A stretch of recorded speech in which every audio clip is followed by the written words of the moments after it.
গত রাতভর বর্ষণের কারণে রাজধানীর অনেক এলাকা এখনো জলাবদ্ধ আছে। বিশেষ করে নিচু এলাকা ও যেসব এলাকায় ড্রেন ও সড়ক সংস্কারের জন্য কেটে রাখা হয়েছিল সেসব এলাকার মানুষের দুর্ভোগ বেশি।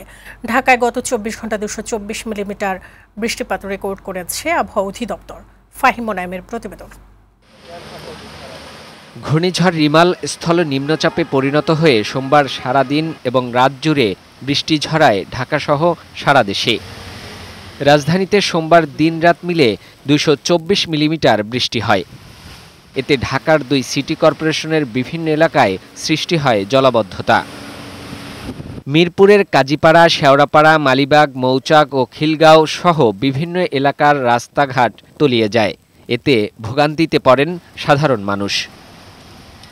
মঙ্গলবারও কোনো কোনো সড়কে পানি জমে থাকায় ভোগান্তি পোহাতে হয় মানুষদের। আবহাওয়াবিদরা বলছেন, ঢাকাসহ উপকূলীয় অঞ্চলে আপাতত 2-3 দিনে ভারী বৃষ্টিপাতের তেমন সম্ভাবনা নেই।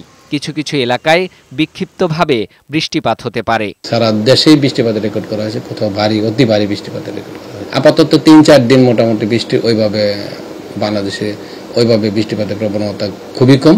বাংলাদেশের যে উত্তর পূর্বের যে অঞ্চলগুলো আছে ওই অঞ্চলগুলোতে বিক্ষিপ্তভাবে বিচ্ছিন্নভাবে ওই হালকা থেকে মাঝারি বৃষ্টি দু এক জায়গায় হবে।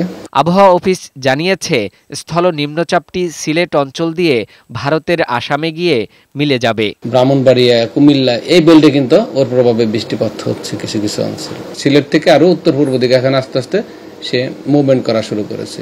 বাংলাদেশের উপকূলীয় এলাকায় ঝোড়ো হাওয়া অব্যাহত থাকতে পারে। সেজন্য চট্টগ্রাম, কক্সবাজার, মোংলা ও পায়রা সমুদ্রবন্দরকে 3 নম্বর স্থানীয় সতর্ক সংকেত দেখিয়ে যেতে বলেছে আবহাওয়া অধিদপ্তর। ফাহিম মোনায়েম, বৈশাখী সংবাদ, ঢাকা।